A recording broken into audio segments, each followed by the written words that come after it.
Ada banyak orang mengalami kekeringan, ada banyak orang mengalami masalah dalam hidupnya tidak pernah berhenti. Ada banyak orang mengalami kekosongan dalam hatinya. Tapi saya mau berkata hari ini, kalau hatimu berbalik ke Tuhan, hujan akan turun. Shalom. Shalom. Pada malam hari ini saya bersyukur saya ada di Pulau Seram untuk pertama kali,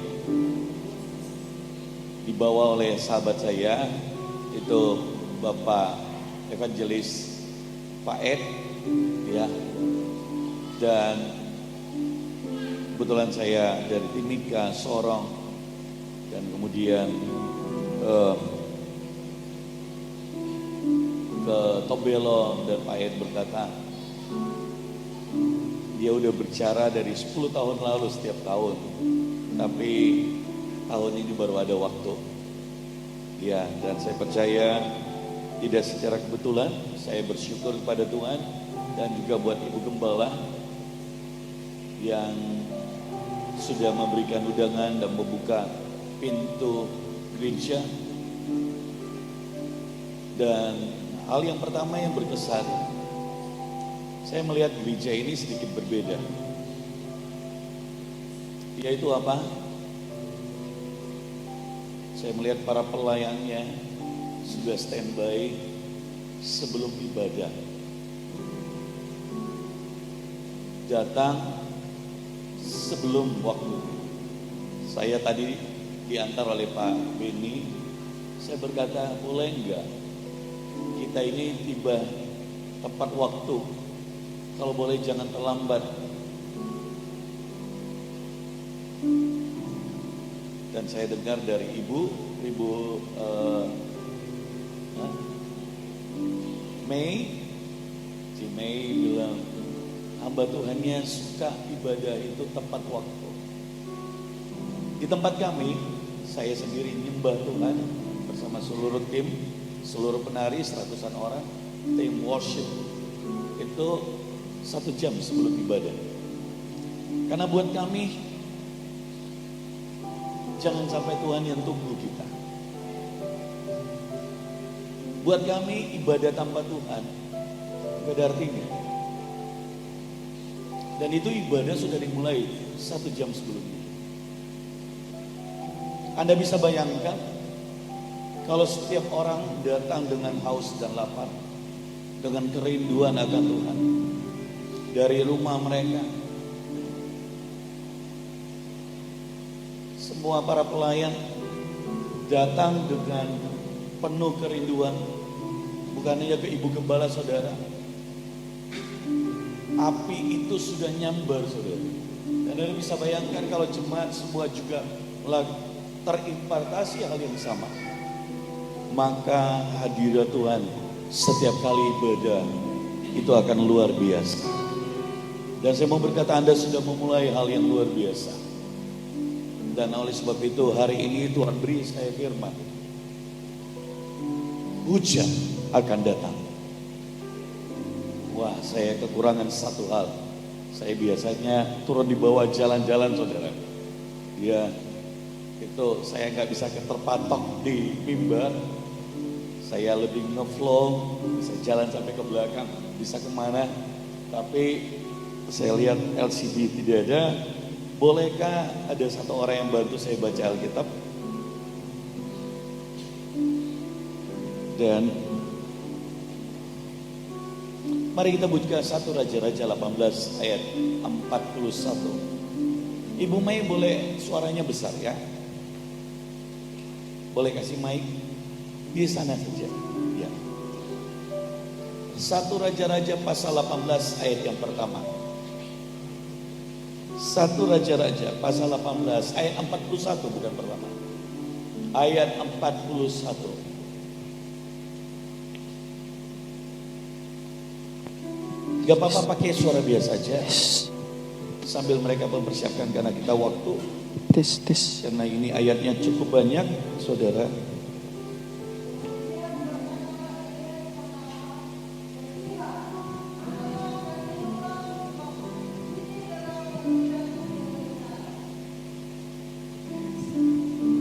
Pergilah, makanlah dan minumlah, sebab bunyi derau hujan sudah kedengaran. Saya beri tema sharing ini. Hujan akan turun. Sekali lagi saya ingin berkata, hujan akan turun. Amin. Wow. Anda tidak bisa menduga betapa powerful firman ini kalau saudara mengerti keadaan saat itu adalah masa kesulitan di bangsa itu. 3,5 tahun tidak turun hujan. Saat itu masa kekeringan. Dan seluruh Israel hampir dikuasai oleh Baal-Baal. Bertumbuh Baal-Baal dan ada 450 Nabi Baal berkuasa atas Israel. Saudara, di zaman itu mereka sudah diajarkan Taurat dari mereka kecil. Mereka sudah dihafalkan. Mereka sudah kenal 10 hukum Taurat. Bahkan ada 630 Taurat yang mengikuti dari 10 hukum. Dari masa kecil diberitahukan. Tapi ini yang saya bilang, tidak cukup orang menghafal. Anda dan saya perlu mengenal akan Allahmu. Tidak cukup engkau beribadah, tapi bagaimana engkau ketemu Tuhan setiap kali engkau beribadah. Bagaimana engkau mengalami Tuhan setiap kali saudara beribadah. Amin. Tidak cukup Anda hanya menari, bermain musik, tapi setiap kita harus mengalami Tuhan dan kenal Tuhan secara pribadi.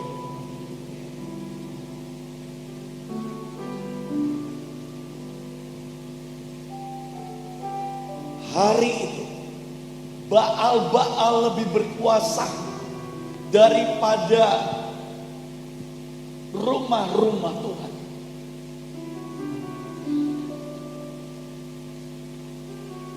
Orang-orang ketika sakit, ketika ngalami apa, datangnya kemana? Ke penyembahan berhala. Kenapa?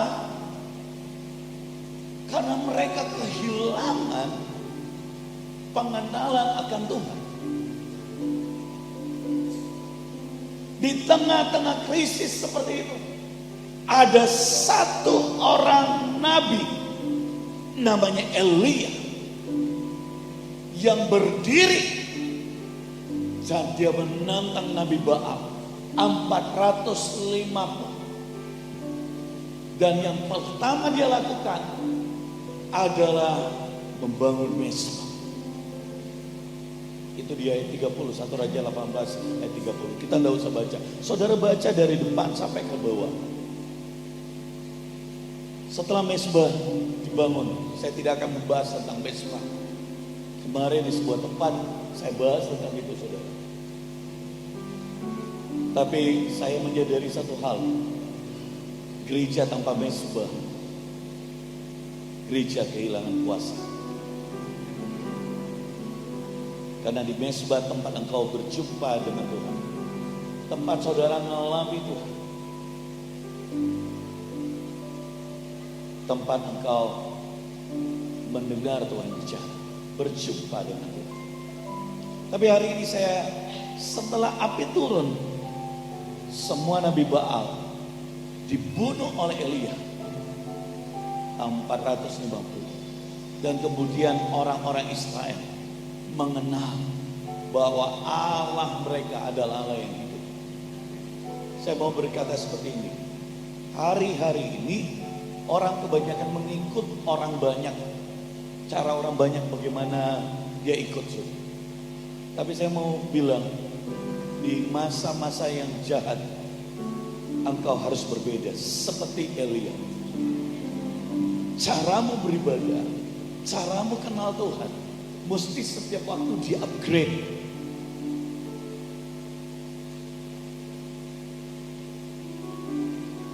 seperti itu terus. Dan tidak mudah buat saya pribadi. Tidak mudah ibadah yang Tuhan hadir. Tidak mudah, saudara. Mudah mengumpulkan orang banyak, tapi tidak mudah untuk Tuhan hadir. Dibutuhkan haus dan lapar. Dibutuhkan kerinduan. Seberapa saudara rindu akan Tuhan? Seberapa engkau ingin mencari Tuhan, kejar Tuhan? Saya bersyukur Anda dididik dengan gembala yang baik. Para worship leader, singers, tidak kesana kemari. Para penari duduk dengar firman. Tapi saya lihat di tempat lain, bukan di kota ini, di Makassar dan tempat lain. Pergi makan, pergi mana. Gembala Anda mendidik Anda dengan baik. Tapi saya mau bilang gini, naikkan sampai engkau membawa hadirat Tuhan.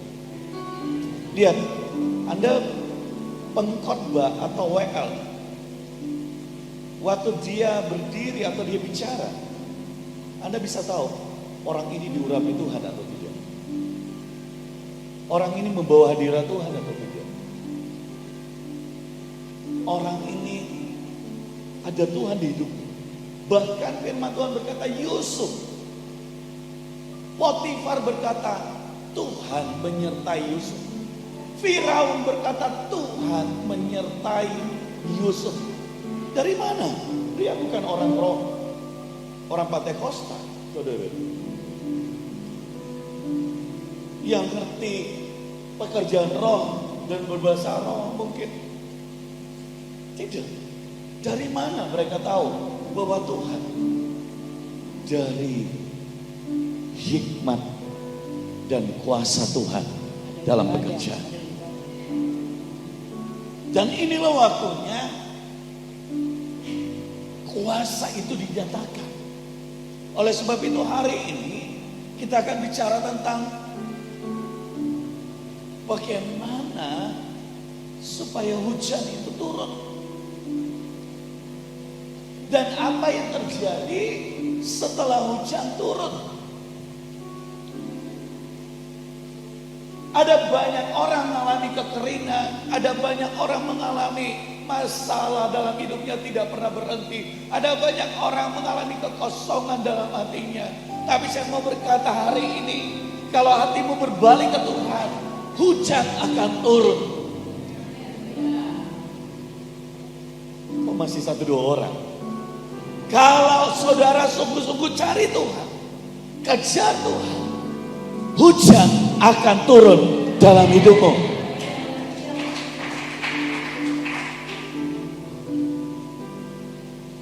Kekristenanmu tidak lagi menjadi biasa, saudara.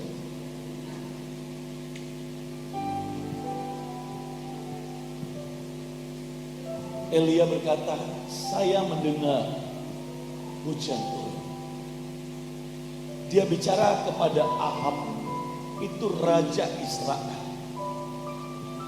Saya mendengar hujan akan turun. Hujan ini penting. Engkau tidak akan mendapatkan hujan turun sebelum engkau memenangkan peperangan dengan nabi-nabi Baal. Dan untuk memenangkan nabi-nabi Baal, bangun mesbahmu kembali. Bangun keintiman. Bangun doa. Tempat ini, daerah ini membutuhkan gereja yang mau berdiri, yang mau berdoa non-stop untuk membawa mesbah Tuhan, agar supaya tempat ini, daerah ini dipulihkan Tuhan. Kalau gereja tidak berdiri, bukan gedungnya, saudara, tapi berdiri buat kota ini, Pulau Seram, orangnya yang menguasai Baal-Baal. Oleh sebab itu, siapa yang akan mau berdiri buat Pulau Seram? Siapa yang mau? destinimu besar. Tidak cukup hanya tempat ini. Ibu, saya ingin berkata, tidak cukup hanya gereja, tapi destiny Tuhan atasmu besar. Berdirilah bagi pulau ini, supaya lawatan Tuhan terjadi, supaya kegerakan yang lebih besar terjadi. Waktu hujan turun,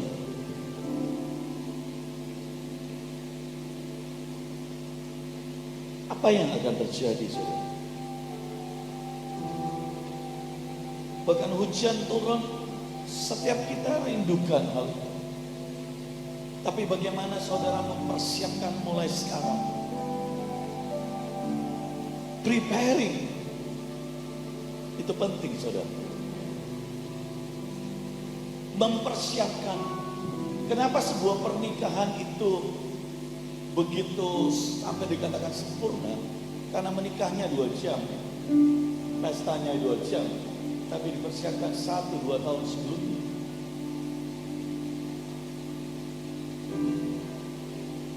Dan untuk menjemput hujan yang turun, saudara mesti preparing. Hujan yang turun juga bagi keluargamu, bagi hidup saudara. Saudara mesti mempersiapkan itu. Kalau saudara rindu untuk dipakai Tuhan, kalau saudara rindu untuk maju di dalam Tuhan, saudara harus belajar prepare, mempersiapkan untuk dipakai Tuhan, mempersiapkan untuk bergerak bersama Tuhan. Itu sangat penting, saudara.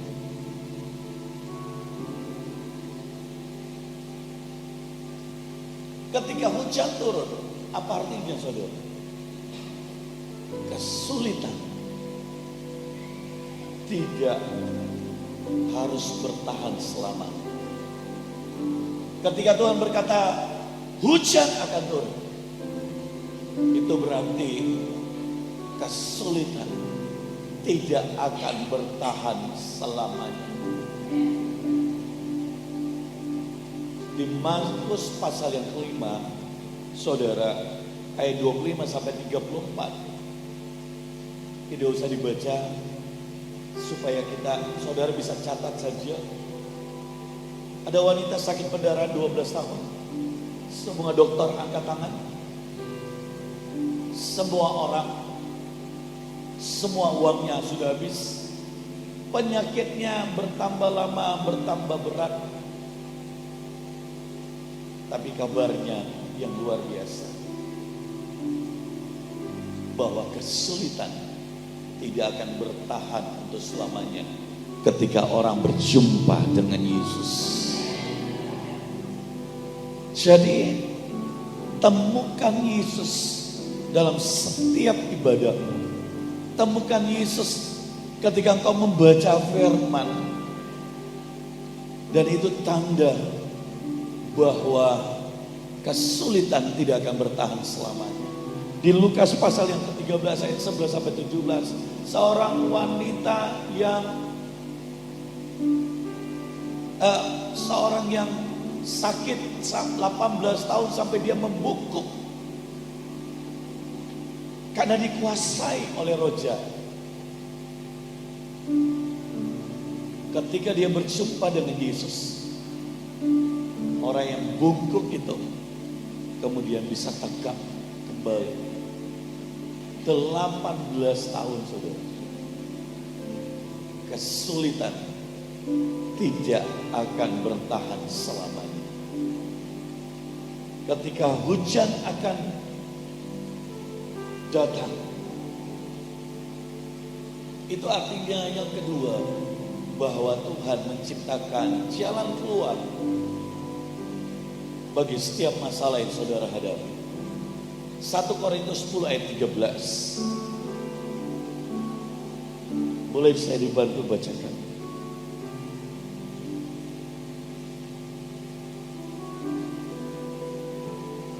1 Korintus 10 ayat 13.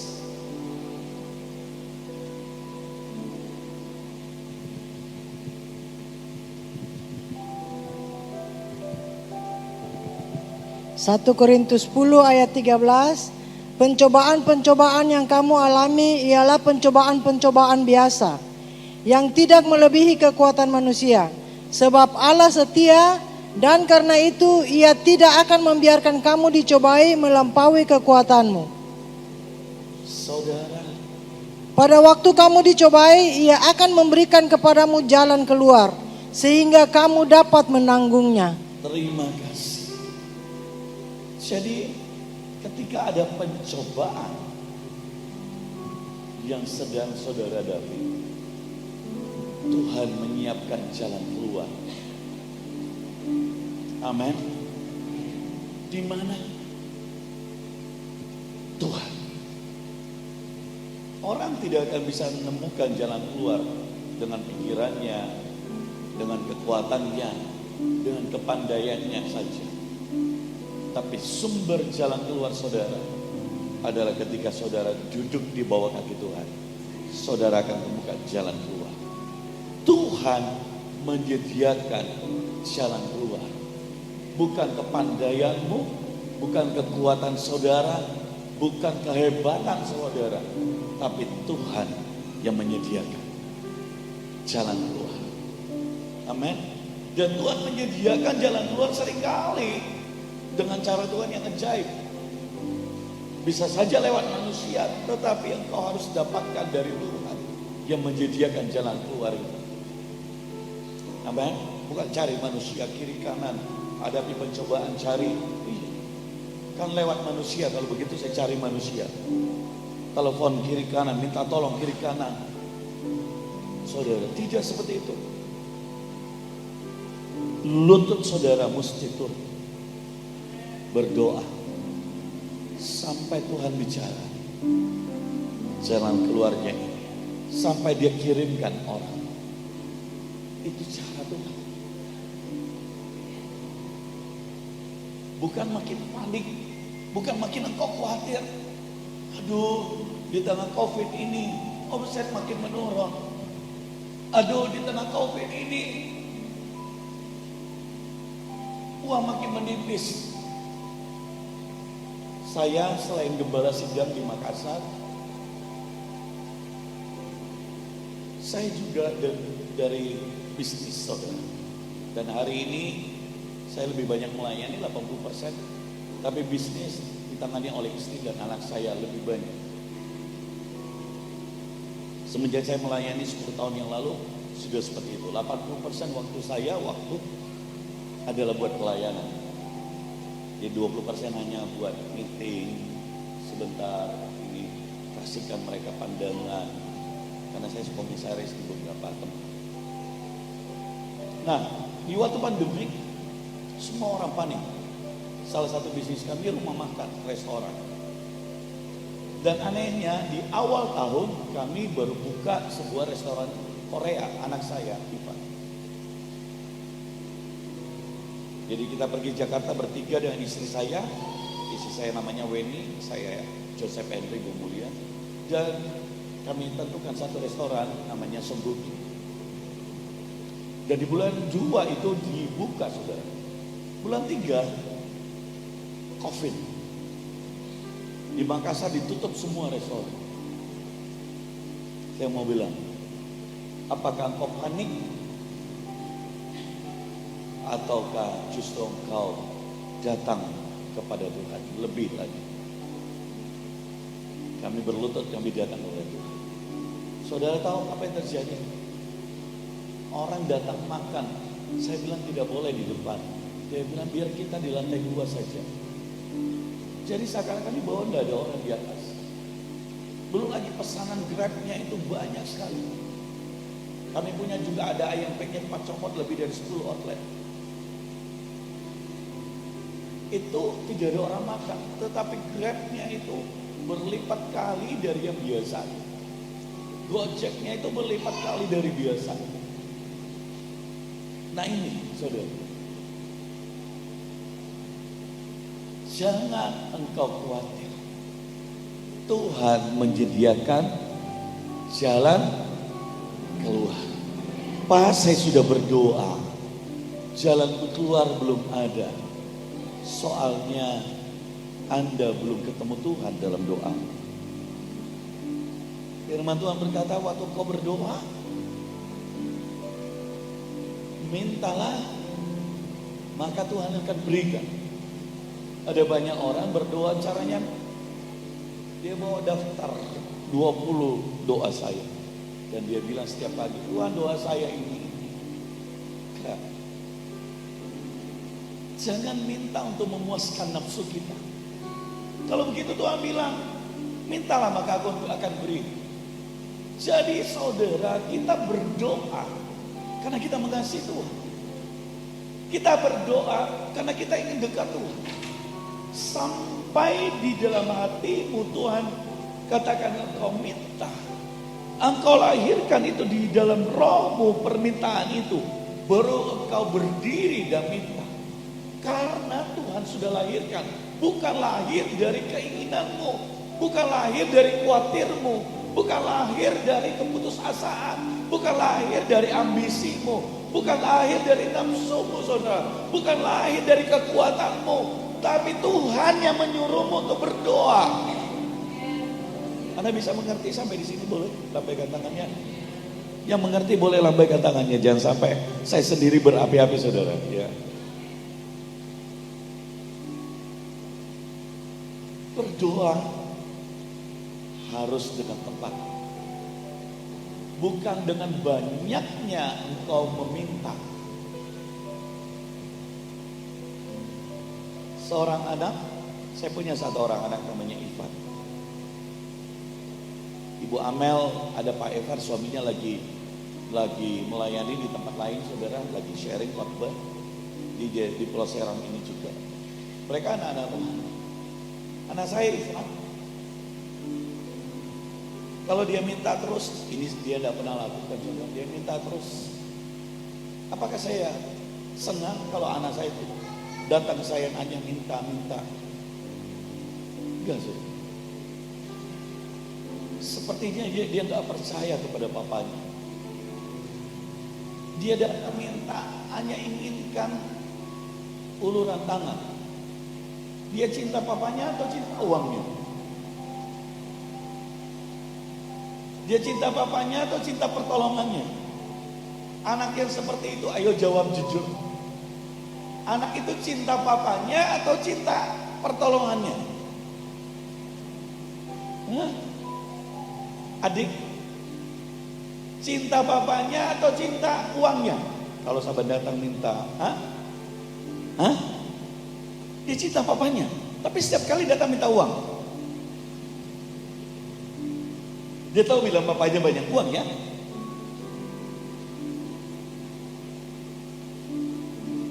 Dibanding dengan ada anak, dia nggak pernah minta, tapi setiap hari dia hidup menyenangkan hati papanya. Setiap hari dia melayani papanya. Setiap hari dia lakukan apa yang papanya suka.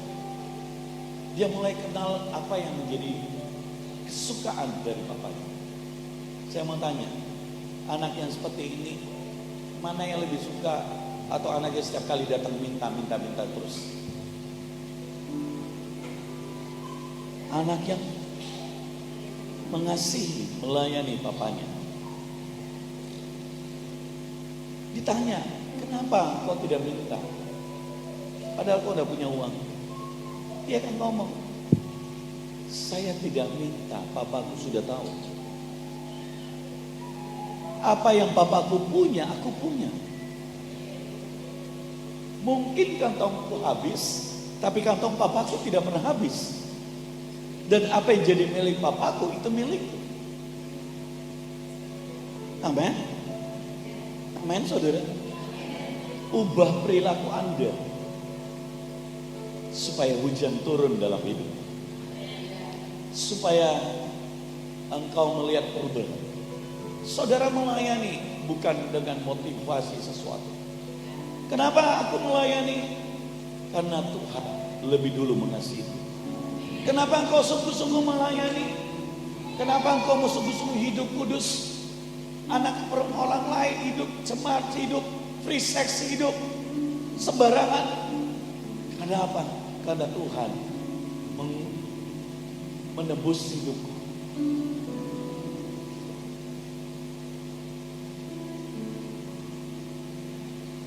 Saudara, anak yang seperti itu, firman Tuhan berkata, mintalah,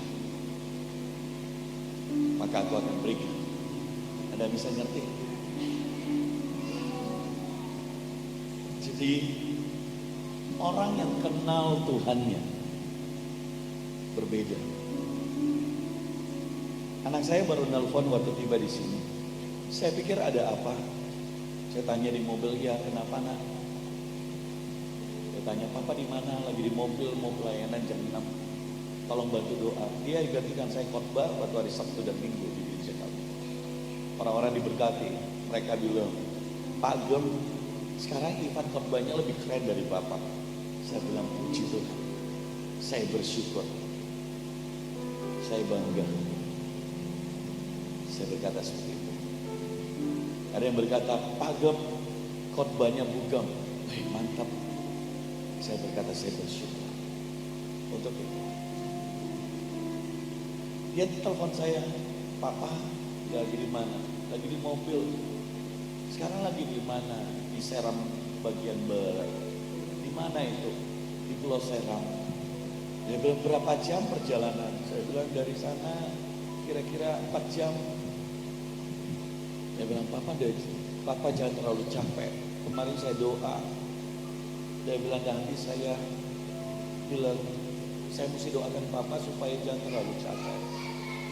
Saya bilang, tidak, doakan saja. Saya bilang, Papa masih kuat, oke kok. Terus saya tanya, ada apa nak? Enggak, saya cuma bilang, I love you. Saudara di mobil, terus apa lagi nak? Enggak, saya dukung Papa ya.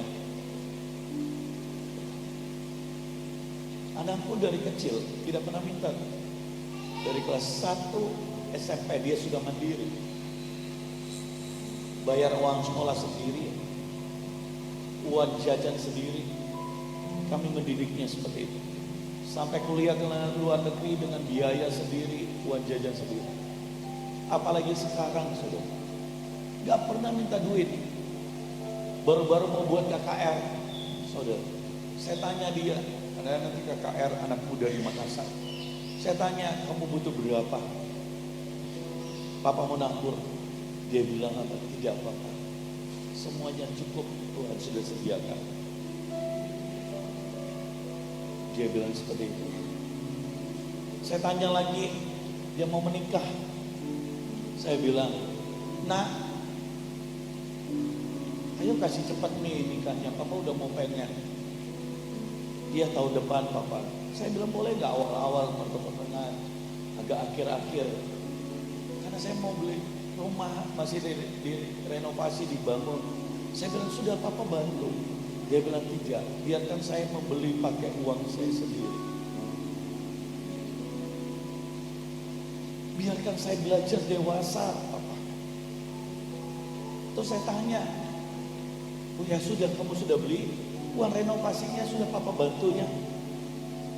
Gitu, sama Mama. Dia bilang tidak. Terima kasih Papa. Biarkan saya dewasa. Saya gak mungkin bisa bergantung sama Papa terus. Saudara, saya mau berjalan dengan Tuhan. Saya mau kenali Tuhanku yang Jehovah Jireh. Bukannya perkataan saudara. Kalau Anda WL, Anda melayani, tapi aplikasi dari pelayananmu itu tidak ada, Anda stres sendiri. Kau teriak Jehovah Jireh, tapi ya tiap hari minta-minta sama orang tua. Mana Jehovah Jireh?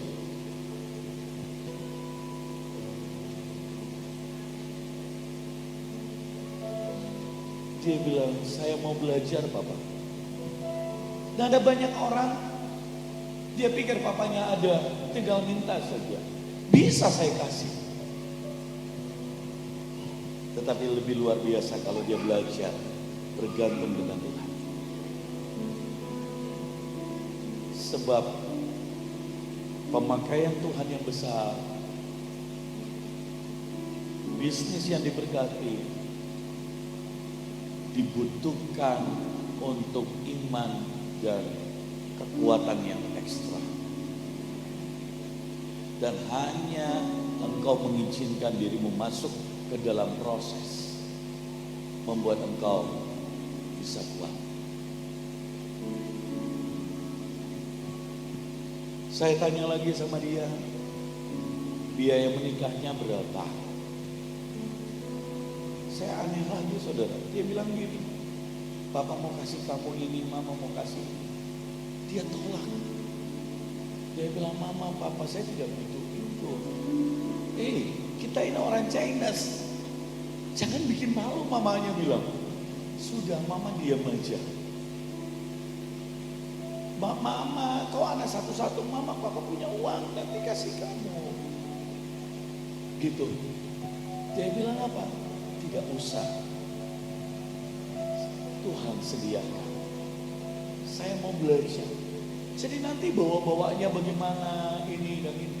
Sudah Mama tinggal dan Papa datang. Nanti saya bawa. Coba lihat. Kenapa? Dia bilang apa? Ajar saya untuk belajar berjalan dengan Tuhan. Supaya saya tahu bahwa Tuhan menyediakan semua yang saya butuhkan. Sangat gampang dia minta. Saya gampang dia ini. Ada banyak orang datang ibadah. Tujuannya bukan Tuhan. Ada banyak orang melayani. Tujuannya bukan Tuhan. Baik sih untuk diberkati. Baik sih untuk dapat mujizat.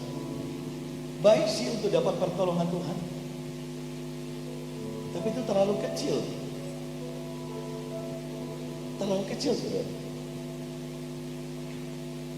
Kalau engkau kenal Tuhanmu, itu terlalu kecil. Firman Tuhan berkata itu hanya mengikuti. Tanpa saya tolong urusannya, rumahnya, rukonya, ditolong Tuhan. Selesai juga. Sudah hampir selesai ya. Tanpa saya tolong.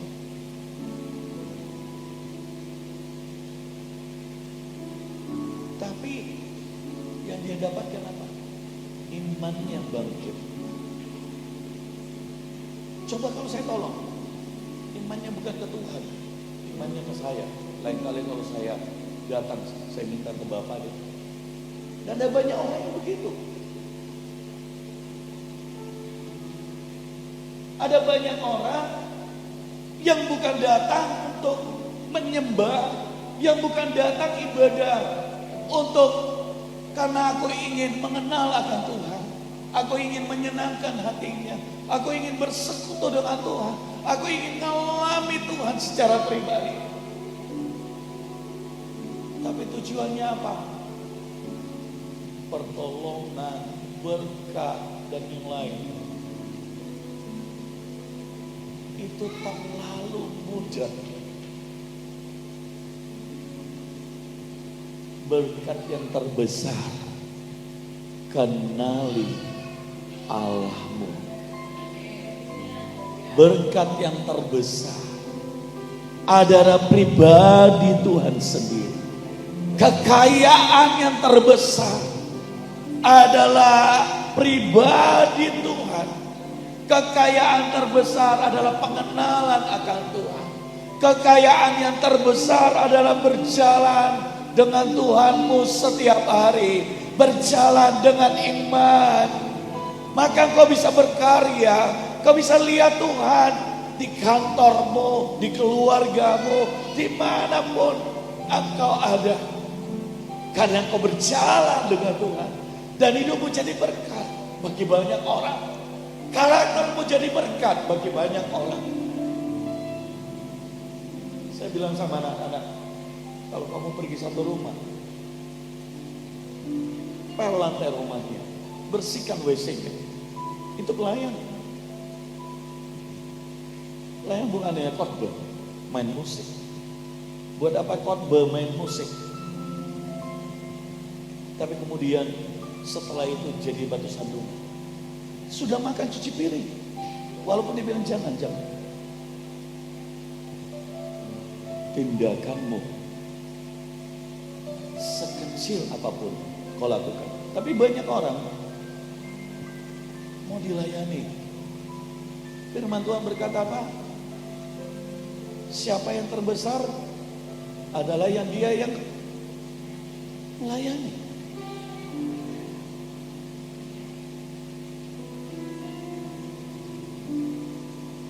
Ketika saya khotbah, saya sedang melayani Tuhan, jadi alat. Tapi ketika saya cuci piring, saya melayani keluarga. Ketika saya konseling, ketika saya memberi waktu, ketika saya mengajar, saya melayani secara pribadi. Ketika saya cuci WC, saya melayani yang punya. Jadi berkat. Yang sudah tinggal di rumah orang, biar bantalnya ke sana, ininya ke situ, keluar rumah kotor di mana. Sehebat apapun khotbahmu, tidak sehebat karaktermu. Dan ini waktunya karaktermu harus sehebat khotbahmu. Amin. Amin, saudara.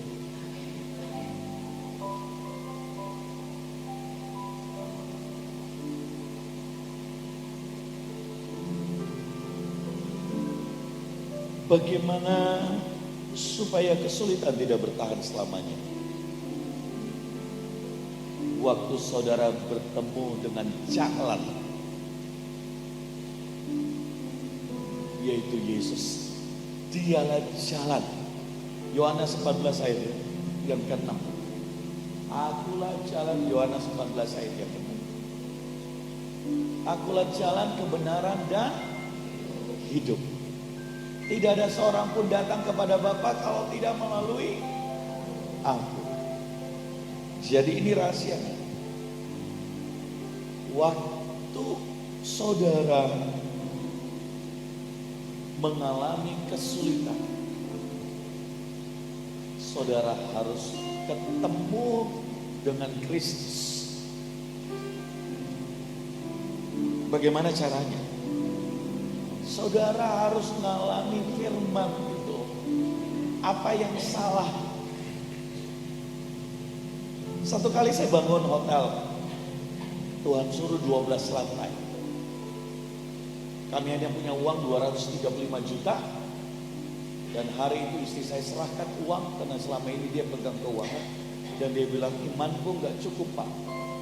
Karena bangun hotel itu 50 miliar, ternyata 70 miliar sudah. Dan 235 juta. Dan ketika saya terima uang itu, istriku nangis.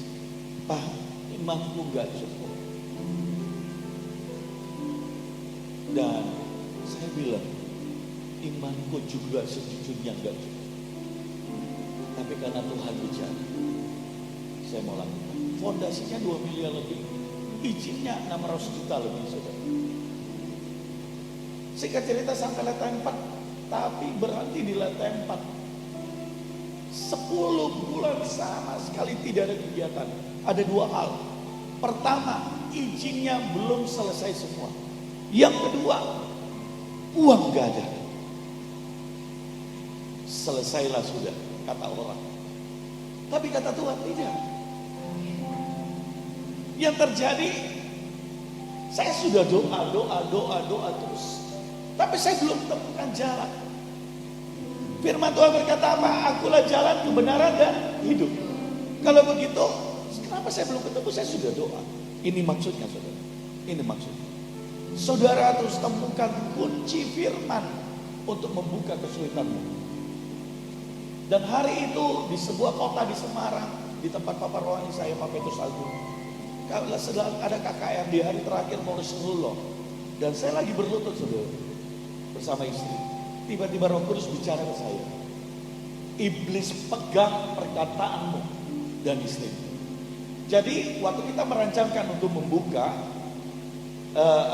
pekerjaan, istri bilang gini, jangan 12 lantai, 4 lantai saja. Itu saja 4 lantai sudah besar. Uang cuma 235 juta. Dan saya bilang sudah, jangan, sudah ikut kata Tuhan. 4 lantai saja Papa. Yang masalahnya istri saya bicara gitu, saya tidak patahkan itu, saya tidak batalkan. Dan ternyata itu dipegang iblis, padahal kita ngomong suami istri di kamar. Dan tiba-tiba waktu saya doa di situ, saudara di ibadah itu, Roh Kudus berkata, iblis pegang perkataan kalian. Terus bagaimana caranya? Batalkan dengan darah Yesus. Jadi kalau doa, engkau harus tahu yang mana. Kau harus temukan jalan itu, yaitu Kristus. Artinya apa? Saudara harus temukan, karena Kristus itu firman. Engkau harus temukan di jalannya itu firman. Yang mana yang saudara langgar? Karena iblis dan karena Tuhan itu adalah Tuhan yang adil. Mainnya sisinya legal, saudara.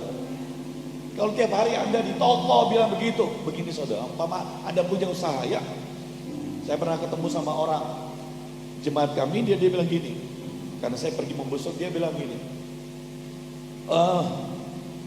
Pak, saya lagi membesuk dia dan dia lagi ngomong saudara sama pembeli, dia bilang begini, Pak ini harganya sudah yang terbaik.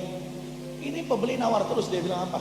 Pak, ini saya jual ini rugi Pak, rugi, ambil Jo, Nyong ambil, ini soal rugi.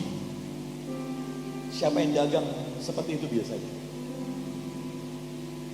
Sudah selesai pembeli pergi, saya tanya dia bilang Pak, kemudian dia curhat, saya sudah tahu keadaannya dari full time kami. Jadi dia bilang, Pak,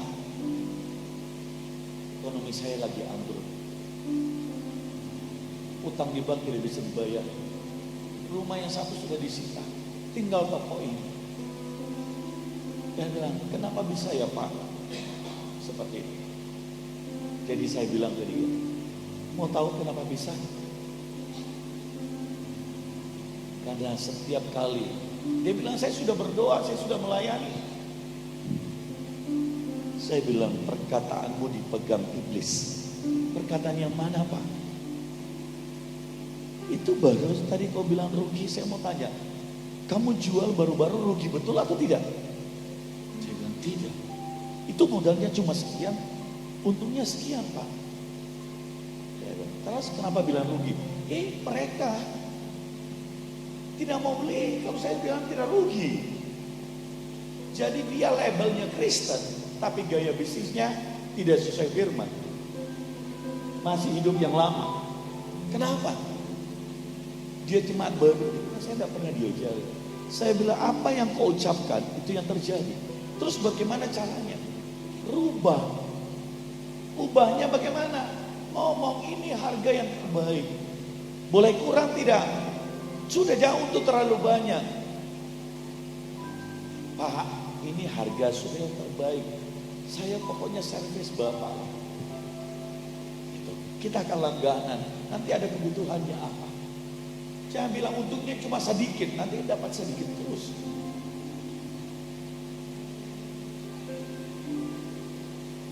Mulai madu-madu. Belum lagi kalau kondisi toko ramai, bertengkarlah suami istri. Kondisi pekerjaan ramai, bertengkarlah suami istri. Saya so capek ini kayak begini, kau cuma santai-santai. Tidak tahu kau dari mana. Dia bilang begitu. Tutup mau ini tuh toko. Lama-lama makin turun saudara. Sampai tutup benaran. Kenapa? Perkataannya lagi marah, bilang tutup ke toko. Hari itu saya bertobat dua-dua. Dan saya bilang sama istri, yuk kita persembahkan. Kita bawa korban di hadapan Allah. Anda tahu, ibadah sudah selesai, saya belum pulang dari tempat ibadah. Bunyi telepon, Saya keluar cepat, ibadah sudah selesai saudara. Kita lagi ngobrol, saya angkat telepon, saya pikir siapa? Ternyata bagian perizinan. Dia bilang begini, Pak, baru saja izin Bapak ditandatangani. Sudah hampir 1 tahun lebih izin itu. Dia baru tanda tangan. Dia bilang tidak tahu wali kota ini kenapa tiba-tiba dia tanda tangan. Dia bilang itu karena doanya Bapak. Saya mau berkata, begitu sudah ditandatangani, saya bilang sama istriku, lihat Tuhan bekerja. Waktu kita bertobat, Tuhan buka jalan. Kalau mau tepuk tangan buat Tuhan. Orang seringkali bilang Yesus adalah jalan, betul kan? Waktu engkau kesulitan, saudara terus ngomong Yesus adalah jalan. Tapi kelakuan saudara-saudara tidak temukan jalan itu di firman. Hari ini Tuhan memberitahu caranya. Amin. Temukan jalan di setiap firman. Apa yang engkau langgar? Kenapa bisa itu terjadi? Dosa apa? Hari itu yang punya toko saya bilang, ubah perkataanmu. Jangan lagi bilang rugi. Hari ini berdoa, angkat perjamuan kudus, minta ampun suami istri. Dalam nama Yesus, Tuhan ampuni perkataanku. Saya batalkan. Anda mau tahu? Tokonya tidak jadi ditutup, berubah. Saudara, utangnya hari ini sudah berlunas, bahkan tokonya tambah lagi 1. Simple. Dia bilang terus rugi terus. Apa pemerintah banyak? Investor juga mau datang kalau lihat orang yang ngomong rugi terus mau dikasih uang saudara. Kalau investor, orang yang punya modal datang, dia lihat saudara, ini orang kelola usahanya, dia bilang rugi terus. Anda mau tanam uangnya ke sana? Anda mau tanam modal saudara? Tidak mau. Investor bodoh, perusahaan rugi mau dikasih, iya kan? Gak mau. Anda sadar gak bahwa Bapak pengusaha? Kalau Anda toko kecil saja, Anda sudah ngeluh, marah-marah, ngomel, bertengkar, berkelahi. Saudara, Anda mau tambahin 2 toko lagi? Baru hari ini Anda tepuk jidatku. Aduh, selama ini saya salah. Pantasan saya tidak diberkati. Baru punya rumah makan 1, begitu ramai banyak pesanan. Aduh, capek, patah pinggangku ini. Ramai begini, aduh Tuhan jangan nih banyak begini. Siapa yang sering kali ngomong begitu saudara? Aduh pulang sampai malam. Tuhan mau memberkati saudara, tapi Anda tidak punya kapasitas. Bukan salah Tuhan. Rubah perkataanmu, rubah mindset Anda, sesuaikan dengan firman, supaya hujan datang, masa kekeringan diangkat atas hidupmu.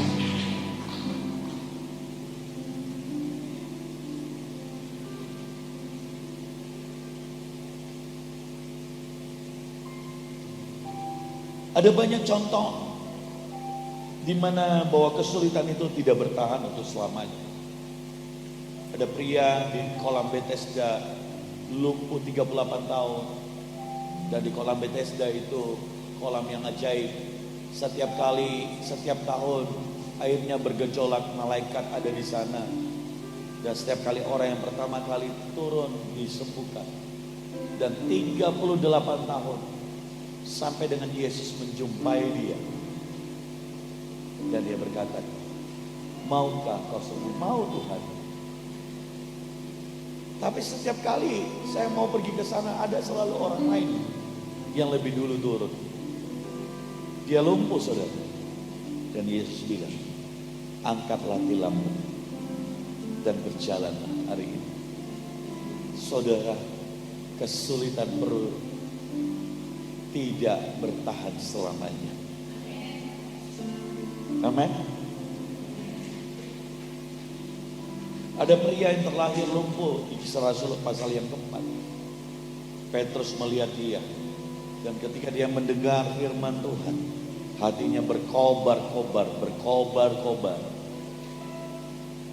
Apa yang terjadi saudara? Petrus melihat imannya dan dia berkata, "Hai kamu, bangkitlah dan berjalanlah." Dan orang itu berjalan. Begitu powerful firman Tuhan. Ketika itu membangkitkan imanmu dan kau menangkapnya. Tahukah bahwa di alam rohani, alam roh sudah berubah cara pandang saudara, cara hidup saudara, karena firman Tuhan yang sanggup mengubah Anda. Satu kali sebelum saya ke sini, di sebuah tempat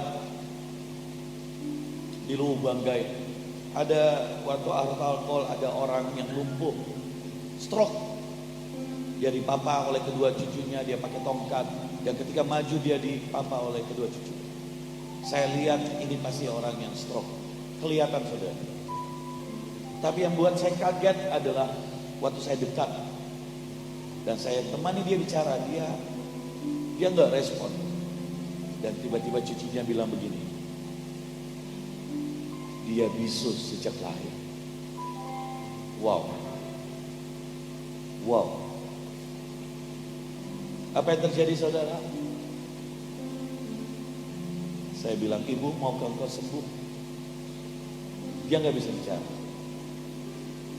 Dan kemudian saya berkata kepada dia, iblis yang membuat perempuan ini bisu, hari ini Tuhan mau nyatakan kuasanya. Terbukalah suaramu di dalam nama Yesus. Amin. Saudara, yang pertama kali saya bawa dia jalan, kalau ada videonya saudara, semua orang diliput hadirat Tuhan. Kemudian saya lepas dan dia lari. Orang stop saudara, punya tongkat, lari. Tapi yang lebih luar biasa lagi, adalah hari itu saya bilang, ngomong pertama kali, Tuhan Yesus baik. Dan di depan semua orang dia ngomong, Tuhan Yesus baik. Katakan haleluya. Dia bilang haleluya. Katakan puji Tuhan. Dia bilang puji Tuhan. Itu loh Allahmu dan Allahku.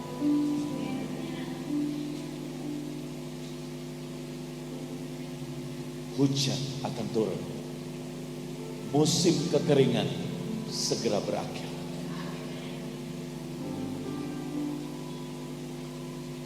Hujan akan datang berarti juga tentang bahwa tanah yang kering tidak lagi kering, tapi tanah kembali basah. Yesaya 55 ayat yang ke-10.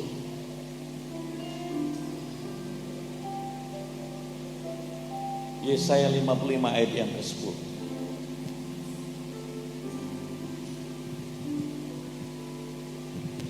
Yesaya 55 ayat yang ke-10 berkata, sebab seperti hujan dan salju turun dari langit dan tidak kembali ke situ, melainkan mengairi bumi, membuatnya subur dan menumbuhkan tumbuh-tumbuhan,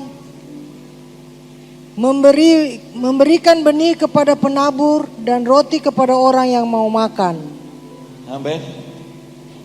Kenapa Anda khawatir? Hujan akan datang, artinya tanah kembali basah. Firman Tuhan berkata, akan ada selalu benih untuk ditanam. Akan ada selalu makanan untuk setiap orang. Seperti salju yang turun, hujan yang turun, demikian janji Tuhan pasti bagi setiap kita. Mengapa kau khawatir? Saudara, Tuhan menyediakan makanan bagi setiap anak-anaknya. Hujan akan datang berarti tanah kembali basah. Artinya apa? Artinya kelaparan akan berakhir. Musim kekeringan akan berakhir. Yoel 2 ayat 23 sampai dengan 26.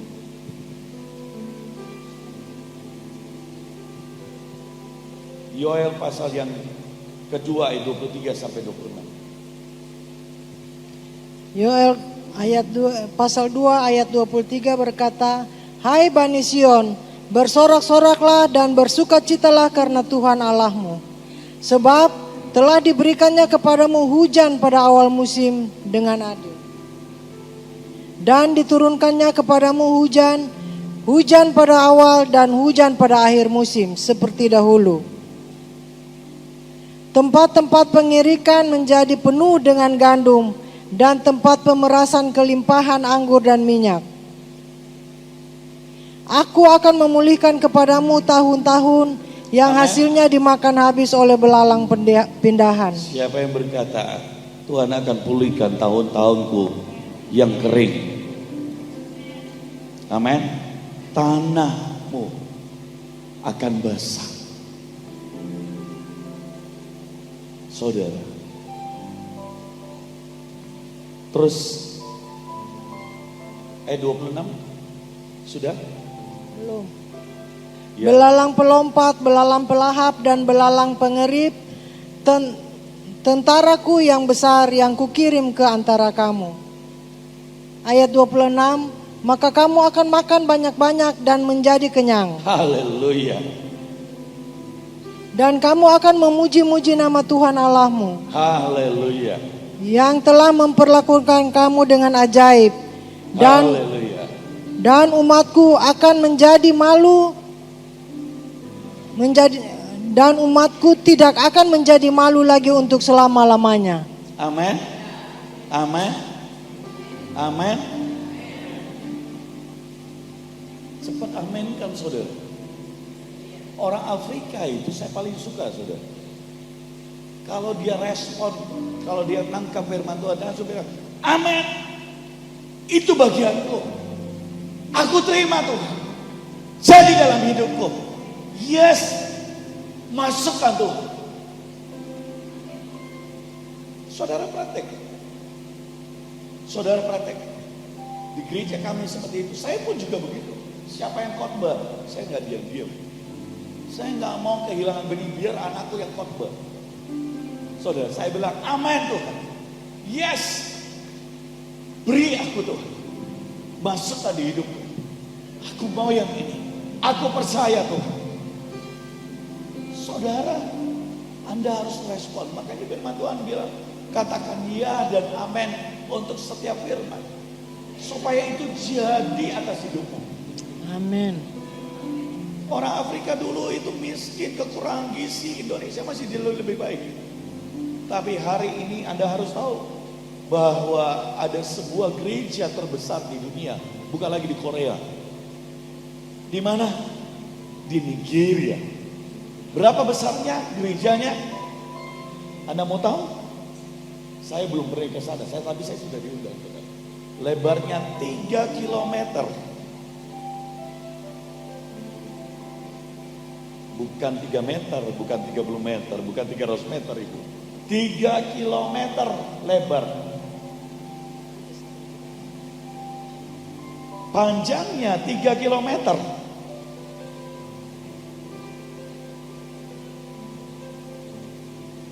Lebarnya 3 kilometer. Kelilingnya 12 kilometer. Dan jumlah kursi di dalamnya 12 juta. Jemaatnya 12 juta. Jadi saya mau berkata, buat gereja Tuhan, jangan cepat puas. Sebab saat ini Tuhan sedang ingin menurunkan hujan lawatannya. Hujan akan datang. Amin. Tanahmu akan basah. Jangan puas, saudara. Sebab Tuhan mau memperbesar.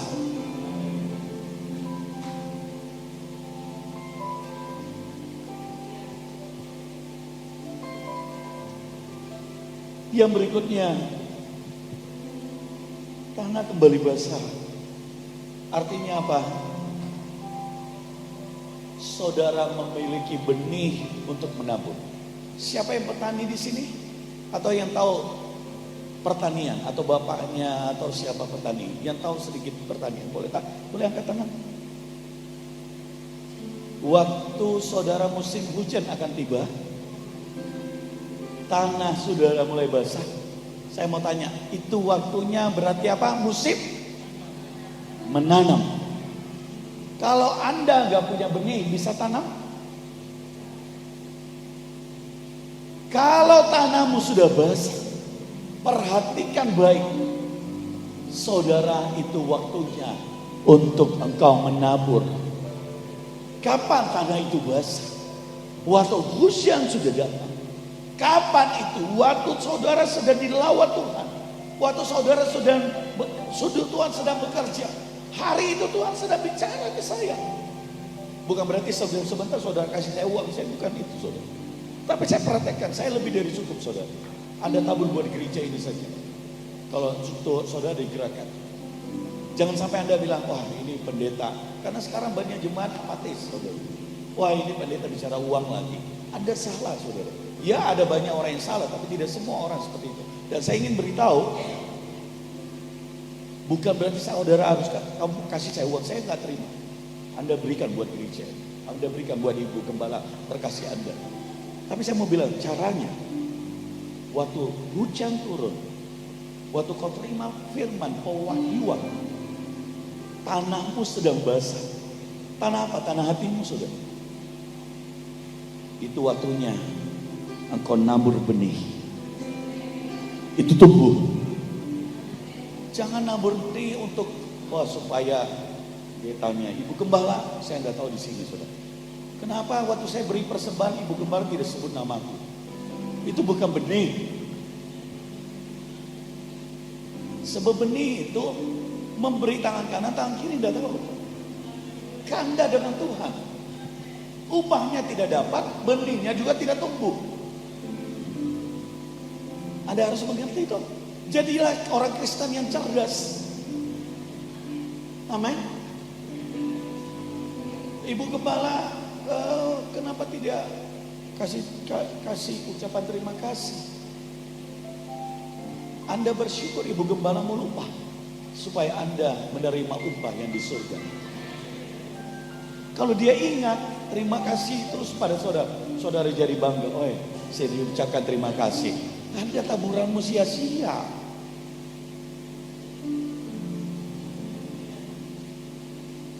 Anda menabur karena tanahmu sudah basah. Anak Tuhan suruh Anda menabur. Itu orang Kristen cerdas. Ibu Gembala telepon, terima kasih ya Tabu. Ibu Gembala jangan ucapkan terima kasih. Itu bukan saya, itu bukan katong. Itu Tuhan.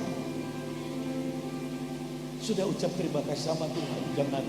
Jangan Ibu Gembala. Itu Tuhan. Saya takut dengan Tuhan. Saya tidak mau ambil kemuliaan buat Tuhan. Anda jadi berkat buat Ibu Gembalamu. Tapi ada banyak orang apa? Kalau dilupa namanya di pengumuman diumumkan. Saya nggak tahu di sini saudara.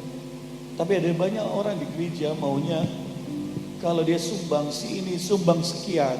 Apalagi lagi pembangunan gereja. Jangan coba tidak kasih sebut nama. Si ini sumbang 100 sak, si ini sumbang sekian puluh juta. Apakah itu benih? No. Anda mulai manduk-manduk. Jadi Anda hari ini saya ajak cerdas. Amin. Kalau Ibu Gembala Anda lupa, Anda saya bersyukur. Ibu Gembala Anda mau umumkan, Anda bilang, Ibu Gembala jangan Jo, saya usah, saya perlu. Saya mau benihku tumbuh, Ibu Gembala. Ibu Gembalamu udah stres, harus ingat-ingat terus saudara.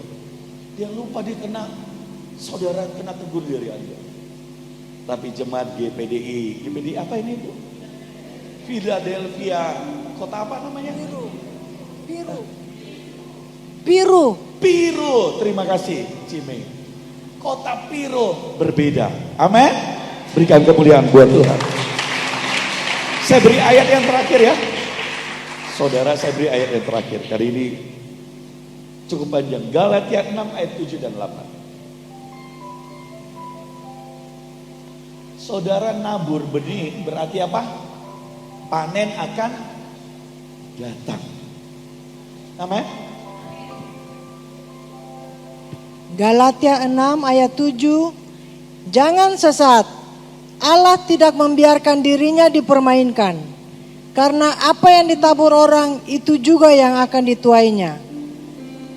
Ayat 8. Sebab barang siapa menabur dalam dagingnya, ia akan menuai kebinasaan dari dagingnya.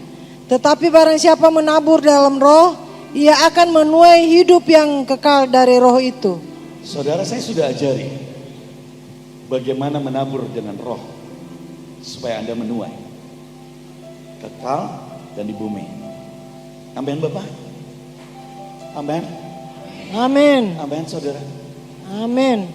Saya paling suka ketika Tuhan suruh saya menabur. Karena itu waktunya panen akan datang. Saya bukan suruh Anda menabur hari ini. Tidak saudara. Tapi saya ingin memberi Anda pewahyuan. Saya melihat Tuhan bekerja baik secara jemaat bertumbuh begitu luar biasa. Tapi secara berkat Tuhan begitu juga ajaib. Saya beri Anda rahasia ini. Tidak semua tempat saya bicarakan. Saya bilang, perhatikan tanah hatimu. Waktu sudah basah. Waktu hujan turun. Waktu Tuhan melawatmu. Waktu Tuhan bicara firman-Nya. Waktu Tuhan menemplak saudara. Saudara ngerti kesalahan di mana. Ambil rekaman ini, dan Anda renungkan hari-hari. Dan di saat itu Anda nabur, tanya Tuhan apa.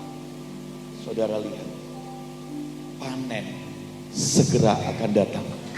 Amin. Saya ingin berkata, belajar cerdas secara rohani.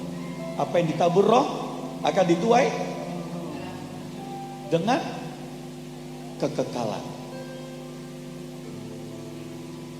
Jadi ternyata ada yang nabur dengan tepuk jidatmu, aku gak mau lagi.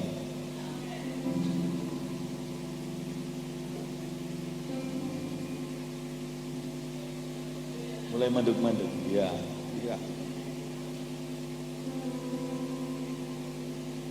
Ibu gembala Anda saya baru bertemu di sini, dia gak pesan apa-apa saudara.